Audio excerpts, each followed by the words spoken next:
বিশ্বের সবচেয়ে বড় জলবিদ্যুৎ বাঁধ নির্মাণের উদ্যোগ নিয়েছে পরাশক্তি চীন। তিব্বত মালভূমির পূর্ব প্রান্তে এই বাঁধ নির্মাণ করা হবে ইয়ারলুং জেম্বু নদীর ওপর।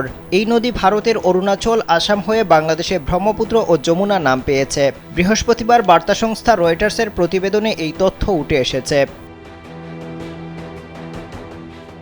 শক্তিশালী এই বাঁধ নির্মাণ করা হলে ভারত বড় ধরনের বিপদে পড়তে পারে। প্রভাব পড়তে পারে বাংলাদেশেও, কারণ এই প্রকল্পটি শুধু স্থানীয় বাস্তুতন্ত্রই নয়, বরং নদীর প্রবাহ পথও পরিবর্তন করতে পারে। তিব্বত মালভূমির কাছাকাছি এই বাঁধের ভৌগোলিক ও পরিবেশগত প্রভাব সরাসরি ভারতের ওপর পড়বে।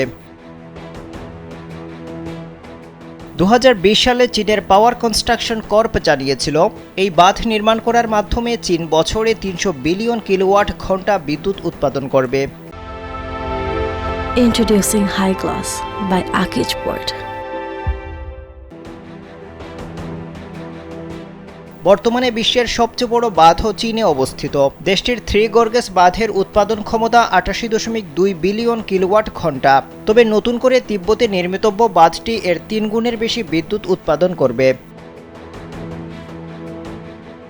চীনা বার্তা সংস্থা সিনহুয়া জানিয়েছে, এই প্রকল্প চীনের কার্বন নিঃসরণতা কমিয়ে কার্বন নিরপেক্ষতা অর্জনে গুরুত্বপূর্ণ ভূমিকা রাখবে। বিশাল এই প্রকল্প দেশের প্রকৌশল খাতসহ সংশ্লিষ্ট শিল্পগুলোকে উদ্দীপ্ত করবে, পাশাপাশি তিব্বতে ব্যাপক কর্মসংস্থান সৃষ্টি হবে।